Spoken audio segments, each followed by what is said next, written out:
ഒരു നന്മ ഒരാൾ വിചാരിച്ചാൽ കൂലി കിട്ടും, ചെയ്താൽ 10 കൂലി വേറെ കിട്ടും. ഒരു നന്മ ഒരാൾ വിചാരിച്ചിട്ട് ചെയ്തില്ല, എന്നാൽ എഴുതിയ കൂലി വെട്ടൂല. അങ്ങനെയല്ലോ.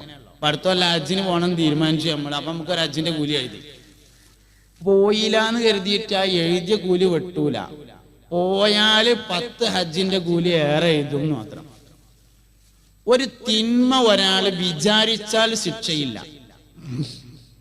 ചെയ്താലേ ശിക്ഷയുള്ളൂ, ഒരു ശിക്ഷയും ഉള്ളൂ. നന്മക്ക് 10 കൂലിയുണ്ട്, 70 കൂലിയുണ്ട്, 70,000 കൂലി കിട്ടുന്നുണ്ട്. ഇങ്ങനെ ഒരുപാട് കൂലി കിട്ടുന്നുണ്ട്. ഒറ്റ കൂലി ഒന്നിനും പറയണില്ല, ഒക്കെ 20, 25, 70 അങ്ങനെയൊക്കെയാണ് പറയണത്. ഇപ്പൊ ഒരാള് ഫർദ് നിസ്കാരം ജമാഅത്തായിട്ട് നിർവഹിച്ചാൽ 24 ഇരട്ടി കൂലി കിട്ടും. ഫർദ് നിസ്കാരം ഒരാള് തലമറച്ച് നിസ്കരിച്ചാൽ 25 നിസ്കാരത്തിന്റെ കൂലി ഏറെ കിട്ടും. ഒരു ചെലവില്ല. പള്ളിക്കത്തെ ഹൗദിന്റെ അവിടുന്ന് ഒതുണ്ടാക്കി കയറിനോടത്തുള്ള തൂണിന്റെ ചോട്ടില് പ്ലാസ്റ്റിക്കിന്റെ കൊട്ടയിലുണ്ടാവും തൊപ്പി, അതൊന്നെടുത്ത് തലയിലിട്ടാൽ മതി, 25 നിസ്കാരത്തിന്റെ കൂലിയായി. അത് വെള്ളിയാഴ്ച ജുമാ നിസ്കാരാണെങ്കിൽ 70 ജുമയുടെ കൂലി ഏറെ കിട്ടും. ഞാൻ പറഞ്ഞതല്ല, മുഹമ്മദ് നബി സല്ലല്ലാഹു അലൈഹി വസല്ലം പറഞ്ഞതാണ്. ഒരു ചെലവുമില്ല, തൊപ്പി കൊണ്ടോണ്ട, പള്ളിക്കുണ്ട്, ആ കൊട്ടെടുത്തുങ്ങാണ്ട് ഒന്ന് തലയെ കൗത്തിയാല് 70 ജുമാന്റെ കൂലിയായി വെള്ളിയാഴ്ച. ഒരു ചെലവുമില്ല, നമ്മൾ ചെയ്യൂല. എന്താ കേട്ട? അല്ലെങ്കിലും ചെറിയ ചെറിയ കാര്യങ്ങളിലൊന്നും തീരെ ശ്രദ്ധ ഇല്ലല്ലോ. എല്ലാരും ഓരോ തൊപ്പി വാങ്ങണം. നബി സല്ലല്ലാഹു അലൈഹി വസല്ലം തങ്ങൾ കുളിച്ച് എണ്ണ തേച്ച് വാർന്നിട്ട് തൊപ്പി വെച്ച് അതിന്റെ മേലെ തലയെ കെട്ടലായിരുന്നു പതിവ്. എന്നാൽ അപൂർവമായ ചില സന്ദർഭങ്ങളിൽ തൊപ്പി മാത്രവും നബി സല്ലല്ലാഹു അലൈഹി വസല്ലം തങ്ങൾ ധരിച്ചിട്ടുണ്ട്. അതുകൊണ്ട് തൊപ്പിയെങ്കിലും എല്ലാവർക്കും വേണം. ഒന്ന് തീരല്ലാത്തവർ ഓരോന്ന് വാങ്ങണം, ഒന്നുള്ളവര് 2 കൂടി വാങ്ങിയിട്ട് 3 ആക്കണം. 3 തൊപ്പി. അതെന്തിനാ? നബി തങ്ങൾക്ക് 3 തൊപ്പി ഉണ്ടായിരുന്നു എന്നുണ്ട്. കെട്ടിന്റെ ശ്രേഷ്ഠതയുണ്ട് തൊപ്പിയിലെന്ന് ബിഗയത്ത് 3-ാം ഭാഗമിൽ പറയുന്നു. ഉണ്ടായിരുന്നു നബിക്ക് തൊപ്പികള് 3, അത് 3 സൈസിൽ ഉള്ളതായി പറയുന്നു. നമുക്കുള്ള വേഷവിധാനമിൽ നബിയല്ലേ വർദ്ധിച്ച മാതൃക എന്നതും മറക്കല്ലേ. അതുകൊണ്ട് എല്ലാവർക്കും ഓരോ തൊപ്പി നിർബന്ധമായും വേണം. ഒന്നുള്ളവര് 3 ആക്കണം. 3 3 സൈസിലാവണം. കാരണം നബി തങ്ങൾക്ക് 3 തൊപ്പി ഉണ്ടായിരുന്നു, 3 സൈസിലായിരുന്നു ഉണ്ടായിരുന്നത്. അതുകൊണ്ട് അങ്ങനെ തന്നെ വേണം. അങ്ങനെ തന്നെ ഒക്കെ പറഞ്ഞ അതേമാതിരി തന്നെ ചെയ്യാം. അതാണ് ഏറ്റവും പ്രധാനപ്പെട്ട കാര്യം. അള്ളാഹു റസൂലിന് എങ്ങനെയായിരുന്നു അങ്ങനെ തന്നെ. അതെന്തിനാ അപ്പൊ 1 പോരെന്ന് ചോദിച്ചാല് അത് നബിക്ക് 3 ഉണ്ട്, അതുകൊണ്ട് 3. അത് 3 സൈസാണ്, അതുകൊണ്ട് 3 സൈസ്. അങ്ങനെ തന്നെ ചെയ്യണം. കാരണം എന്താ? ഇതിനൊക്കെ ഒരുപാട് കൂലികളുണ്ട്. നമ്മുടെ നാട്ടിൽ നിന്ന് ഉംറക്കും ഹജ്ജിനും പോകുന്ന ആൾക്കാരെ ആ 6 സൗറിന്റെ താഴെ ഇങ്ങനെ ചെന്നിട്ട് മേലക്ക് ഇങ്ങനെ നോക്കിയിട്ട് പറയും, അതോ കാണുന്നതാണ് 6 സൗറ്, വെളുത്ത അടയാളം ഇങ്ങനെ കാണുന്നില്ലേ, അതിൽ കൂടിയാണ് നബിതങ്ങൾ ഇങ്ങനെ കയറി പോയിരുന്നത്. അതൊക്കെ മനുഷ്യന്മാര് പോണ തന്നെയാണ്. അങ്ങോട്ട് പോണേനും കയറുന്നതിനും വലിയൊരു ഫളീലത്തൊന്നുമില്ല. നമ്മൾ ഇവിടെ ഇരുന്ന് ദ്വാരക്കാര്യം താഴ്ന്നിട്ട് സംഗതി ഫളീലത്തില്ലാത്തോണ്ടൊന്നല്ല, തണ്ടല് വിലങ്ങാത്തത് കൊണ്ടാണ്. അള്ളാന്റെ റസൂല് കയറിയോടത്തേക്ക് കയറണേന് ഫളീലത്തൊക്കെ ഉണ്ട്. സംഗതി ഊരോണ്ട് വയ്യ. ബംഗാളികള് സ്റ്റെപ്പ് ഉണ്ടാക്കിയിട്ടുണ്ട് അങ്ങോട്ട്, എന്നാൽ പോലും നമ്മളെ കൊണ്ട് കയറാൻ പറ്റൂല. അപ്പൊ പിന്നെ ഇവിടെ നിന്ന് തോരന്നാ മതി എന്ന് പറഞ്ഞാണ്ട് ദ്വാരക്കാണ്. നബി തങ്ങൾ ചെയ്തതിനൊക്കെ ഫളീലത്തുണ്ട് സല്ലല്ലാഹു അലൈഹി വസല്ലം. അതുകൊണ്ടൊക്കെ അതേമാതിരി തന്നെ ചെയ്യുക എന്നത് തന്നെയാണ് പ്രധാനപ്പെട്ട കാര്യം. മുഹമ്മദ് നബി സല്ലല്ലാഹു അലൈഹി വസല്ലം തങ്ങൾക്ക് രാത്രി ഉറങ്ങുമ്പോൾ ധരിക്കാൻ വേണ്ടി ഒരു നല്ല വസ്ത്രമുണ്ടായിരുന്നു. രാത്രി ഭാര്യയോടൊപ്പം കിടന്നുറങ്ങുമ്പോൾ ധരിക്കാൻ വേണ്ടി ഒരു നല്ല വസ്ത്രമുണ്ടായിരുന്നു എന്ന് ഇമാം തുർമുദി റളിയല്ലാഹു അൻഹു തന്റെ ശമാഇലിൽ ഉദ്ധരിച്ചിട്ടുണ്ട്. നമ്മൾ ഉള്ളിലേക്ക് കീറിയത് കടക്കുമ്പോൾ എടുക്കും. അങ്ങനെയല്ല, കടക്കുമ്പോൾ ഒരു നല്ല തുണിങ്ങുപ്പായി. 2 നിലക്ക് അത് വേണം. ഒന്ന്, ഉറക്കം എന്നത് ചെറിയ മരണമാണ്. മരിക്കുമ്പോൾ നല്ല വസ്ത്രത്തിലായിരിക്കുക എന്നുള്ളത് പ്രധാനപ്പെട്ട കാര്യമാണ്. അതുകൊണ്ട് തന്നെ പിറ്റേ ദിവസം രാവിലെ എഴുന്നേറ്റാൽ ആ തുണി എടുക്കാൻ പാടില്ല. അതിഞ്ഞ് പിന്നെ കടന്നുറങ്ങുമ്പോൾ എടുക്കണേ കുഴപ്പമില്ല. രാത്രി എടുത്ത വസ്ത്രം രാവിലെ എടുക്കരുത്, അത് വേറെ ഒന്ന് എടുക്കണം. കാരണം അത് മരിക്കുമ്പോൾ ധരിച്ച വസ്ത്രമാണ്.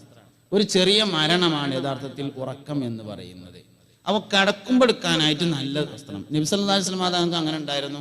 അതുകൊണ്ട് വേണം, പെണ്ണുങ്ങൾക്കും വേണം നല്ലത്. ഇതിപ്പോ പിന്നെ കുട്ടികളൊന്നും ഉള്ളിടത്ത് പറയാൻ പറ്റൂല, എന്നാലും വേറൊരിടത്ത് പറയാങ്ങളെ കിട്ടൂല്ലല്ലോ. ഈ ആണുങ്ങൾ ഈ റെയിൽവേ സ്റ്റേഷനിലും അതേമാതിരി പിന്നെ എയർപോർട്ടിലും അവിടെയും ഇവിടെയൊക്കെ ഇങ്ങനെ പോയി നിൽക്കുന്ന സമയത്ത് ഇതിങ്ങനെ കുറേ പെണ്ണുങ്ങളൊക്കെ കാണാം. ഈ ചന്തിയൊക്കെ ലാമിനേറ്റ് ചെയ്ത് ചേർത്ത് കുറേ സാധനങ്ങൾ. അപ്പൊ ഇതൊക്കെ ഇങ്ങനെ കാണുമ്പോൾ എനിക്ക് എൻ്റെ ഭാര്യൻ്റെ പെരയിലുണ്ടല്ലോ എന്ന് കരുതിയിട്ട് വരുമ്പോൾ ഈ കീറിയ മാക്സിയേറ്റ് വന്നാൽ എങ്ങനെയൊക്കെ അതിൻ്റെ കോലം. അതുകൊണ്ട് നല്ല തുണിയും കുപ്പായും കിടക്കാൻ പോകുമ്പോൾ എടുക്കണം. അവിടെയാണ് ഈ ലാമിനേഷനൊക്കെ വേണ്ടത്. പക്ഷെ അവിടെ അതൊന്നും ചെയ്യൂല. ലാമിനേഷനൊക്കെ പുറത്തിറങ്ങുമ്പോൾ മറ്റേ ഇങ്ങനെ തളവള ഇറങ്ങാണ്ട്. അപ്പൊ ഈ എല്ലാ കാര്യങ്ങളും ചെയ്യേണ്ട സ്ഥലം അവിടെയാണ്. ഞാൻ പറയാൻ കാരണം എന്താ വെച്ചാൽ ഉറങ്ങുമ്പോൾ നല്ല തുണിയും കുപ്പായം എടുക്കണം എന്ന് പറഞ്ഞതാണ്. മുഹമ്മദ് നബി സല്ലല്ലാഹു അലൈഹി വസല്ലം തങ്ങൾക്ക് അങ്ങനെയാണ് ഉണ്ടായിരുന്നത്. എല്ലാ വിഷയത്തിലും നമ്മൾ നബി തങ്ങളെ മാതൃകയാക്കണം. നിങ്ങൾക്കറിയാം, 55 വയസ്സായ ഏതെങ്കിലും ഒരു ഭാര്യയും ഒരു ഭർത്താവും വീടിന്റെ സിറ്റ് ഔട്ടിൽ അല്ലെങ്കിൽ പുറത്തിങ്ങനെ ഇരുന്നിട്ട് ഒരുമിച്ചിരുന്ന് ഭക്ഷണം കഴിക്കുന്നത് കാണുക എന്നുള്ളത് അപൂർവമാണ്. നിലവിലുള്ളൊരു സാമൂഹ്യമായ അവസ്ഥ എന്താണെന്ന് അറിയുന്നത്, കുട്ടികളൊക്കെ കുറച്ചിങ്ങനെ വലുതായി. മൂത്തവും കുവൈത്തിലാണ്, രണ്ടാമത്തവും ഖത്തറിലാണ്. അത്യാവശ്യം വരുമാനമൊക്കെ കിട്ടി തുടങ്ങിയാൽ ഉമ്മയും കുട്ടികളും കൂടി ഒന്നായിട്ട് വാപ്പാനൊരൊറ്റ ചവിട്ടേണ്ടി വിട്ടു. വാപ്പാക്ക് പിന്നെ ആകെ 2 ജോലിയേ ഉള്ളൂ. രാവിലെ മാർക്കറ്റ് പോയിട്ട് മീൻ കൊണ്ടുവന്ന് തരിക, വൈകുന്നേരം ടോർച്ച് എടുത്തുകൊണ്ട് പള്ളിയേക്ക് പോവുക. വേറൊരു പണിയില്ല, വേറെ ഒന്നിനും വാപ്പാനെ പറ്റൂല എന്ന പോലായി. നമ്മളെ നാട്ടിലുള്ള ഓരോ അവസ്ഥകളാണ്. വാപ്പ എന്നും വാപ്പയായിരിക്കണം, ഉമ്മ എന്നും ഉമ്മയായിരിക്കണം. ഇത് വളരെ പ്രധാനപ്പെട്ട ഒരു കാര്യമാണ്. നമുക്ക് ആ വിഷയങ്ങളിലൊന്നും യാതൊരു ശ്രദ്ധയില്ല, യാതൊരു ശ്രദ്ധയും നമുക്കില്ലാതാണ്. അപ്പൊ ഞാൻ ചോദിച്ചത്, 55 വയസ്സായ ഏതെങ്കിലും ഒരു ഭാര്യയും ഒരു ഭർത്താവും സിറ്റ് ഔട്ടിൽ ഇരുന്ന് ഒരുമിച്ച് ഭക്ഷണം കഴിക്കുന്നത് കാണുക എന്നുള്ളത് അപൂർവമാണ്. എന്താ? നബി സല്ലല്ലാഹു അലൈഹി വസല്ലം തങ്ങള്, ആയിഷ ബീവി പറയാണ്, നബി തങ്ങൾ രാവിലെ പാല് കറക്കും. മുഹമ്മദ് നബി സല്ലല്ലാഹു അലൈഹി വസല്ലം രാവിലെ പോയിട്ട് പാലിറക്കും. അപ്പൊ നബി തങ്ങൾ പാലിറക്കുമ്പോൾ ആയിഷ ബീവി കട്ടൻ ചായ ഉണ്ടാക്കി ഇക്കാരെന്നാ നമുക്ക് തോന്നുന്നത്. അങ്ങനെയല്ല, അന്ന് കട്ടൻ ചായ ഉണ്ടാക്കുന്ന പരിപാടിയൊന്നുമില്ല. ആയിഷ ബീവി വെറുതെ ഇരിക്കന്നെ. നബി തങ്ങൾ പാലിറക്കും. പാല് കറന്നിട്ട് ആ പാത്രേറ്റ് വന്നിട്ട് എനിക്ക് തന്നിട്ട് പറയും, യാ ആയിഷു, ആയിഷ ഇശ്റബി, കുടിക്ക് എന്ന് പറയും. അങ്ങനെ ഞാൻ ആ പാല് ഇങ്ങനെ കുടിക്കുമ്പോൾ നബി തങ്ങൾ ഇങ്ങനെ നോക്കി നിൽക്കും. 63ാമത്തെ വർത്താനാണ് ഞാനീ പറഞ്ഞത്. 63ാമത്തെ വയസ്സിലെ വർത്താനാണ് ഞാനീ പറഞ്ഞത്. ഞാനിങ്ങനെ പാല് കുടിക്കുന്നത് നബി തങ്ങൾ നോക്കി നിൽക്കും. പാല് കുടി കഴിഞ്ഞ് ഞാനിങ്ങനെ ഗ്ലാസ് കൊടുത്താലേ നബി തങ്ങൾ അത് വീണ്ടും ഇങ്ങോട്ട് തന്നിട്ട് പറയും, യാ ആയിഷ ഇശ്റബി, ആയിഷ കുടിക്കുക അറിയും. ഞാൻ വീണ്ടും കുടിക്കും. അപ്പോഴും നബി തങ്ങൾ നോക്കി നിൽക്കും. വീണ്ടും കൊടുക്കും. 3ാമതും തരും ഞാൻ, 3ാമതും കുടിക്കും. 3 പ്രാവശ്യം ഞാൻ പാല് കുടിച്ചു കഴിഞ്ഞാൽ എൻ്റെ അടുത്ത് നിന്ന് ഗ്ലാസ് വാങ്ങിയിട്ട് പാത്രം വാങ്ങിയിട്ട് നബി തങ്ങൾ ആ പാത്രം ഒന്നിങ്ങനെ തിരിക്കും. തിരിച്ചിട്ട് എൻ്റെ ചുണ്ട് എവിടെയാണോ തട്ടിയത് അവിടെ തന്നെ ചുണ്ട് തട്ടിച്ച് നബി സല്ലല്ലാഹു അലൈഹി വസല്ലം തങ്ങൾ കുടിക്കുമായിരുന്നു. നമ്മളും ചിറ്റിച്ചൊക്കെ ചെയ്യും, പക്ഷെ ചുണ്ട് എവിടെ തട്ടിയെന്ന് അവിടുന്ന് ഒഴിവാക്കാൻ വേണ്ടിയിട്ടേക്കാരം. ഇതാണ് വ്യത്യാസം. ഇതാണ് വ്യത്യാസം എന്ന് പറഞ്ഞത്. പേരക്കുട്ടികൾ കണ്ടാ എന്താ തോന്നുക? കണ്ടില്ലെങ്കിൽ ഓൽക്ക് എന്താ തോന്നുക? അല്ല, കണ്ടാ എന്താ തോന്നുക? ഏത് പേരക്കുട്ടിക്കാ അറിയാത്തത് വല്യമ്മാനെ വല്യപ്പ കല്യാണം കഴിച്ചു കൊടുക്കുന്നതാണ്?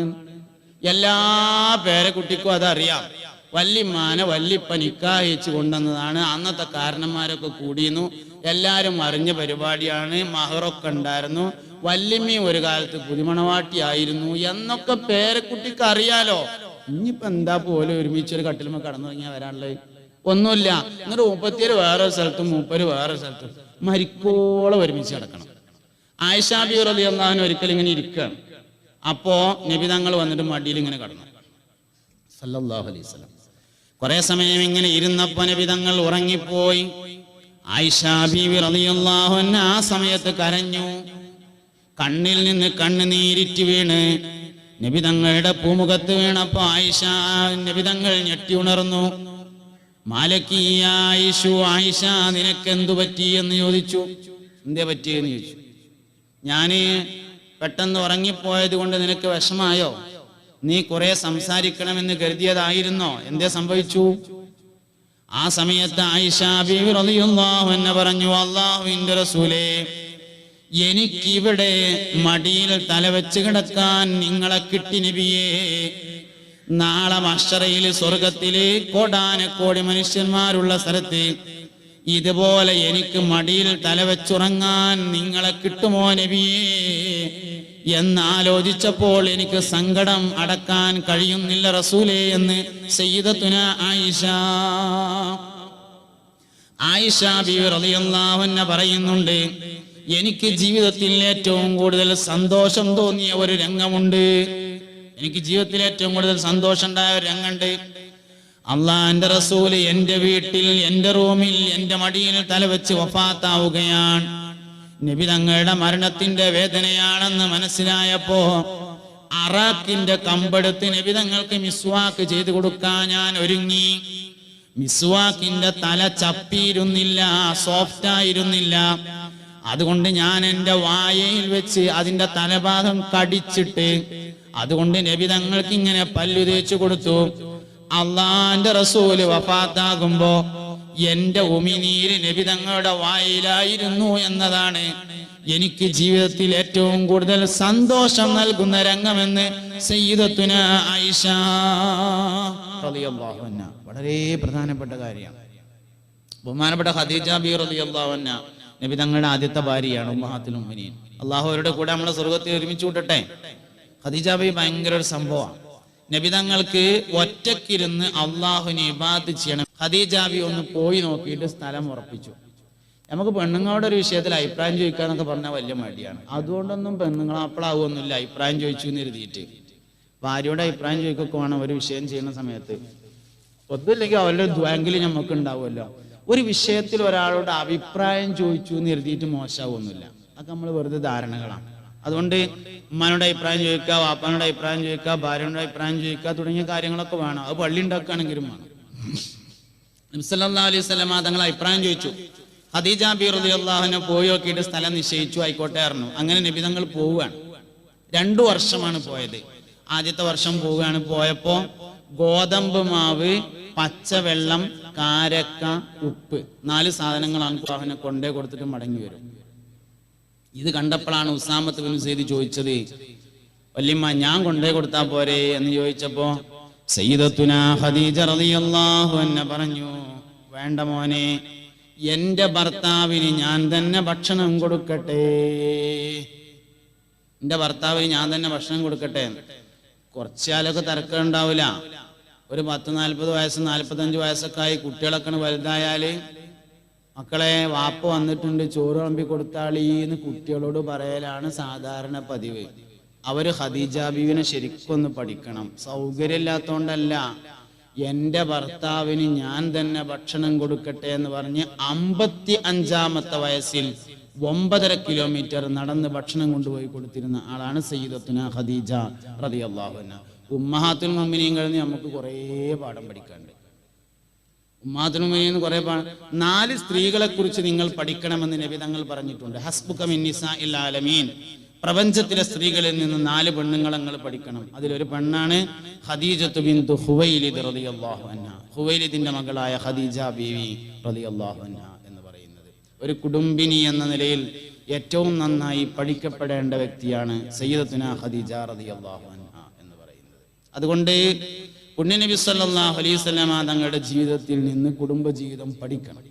അങ്ങനെ അതിനനുസരിച്ച് പോകാൻ നമുക്ക് സാധിക്കണം. അതാണ് ജീവിതത്തിന്റെ വിജയം എന്ന് പറയുന്നത്. ധാരണകളാണ് പലപ്പോഴും നമ്മളെ നേരാക്കും കേടുവരുത്തും ചെയ്യുക. ഇത് എന്തിന് എന്ന് തീരുമാനിക്കപ്പെടാത്തതാണ് പ്രശ്നം. കുടുംബജീവിതം എന്തിന്? കുടുംബജീവിതം യഥാർത്ഥത്തിൽ സ്വർഗം എളുപ്പമാകാനാണ് എന്ന് മനസ്സിലാക്കിയാൽ എല്ലാ പ്രശ്നവും തീർന്നു. ഒരുപാട് വിവാഹങ്ങളെയും ഒരുപാട് വൈവാഹിക ജീവിതങ്ങളെയും ചരിത്രം പരിശോധിക്കുന്നുണ്ട്.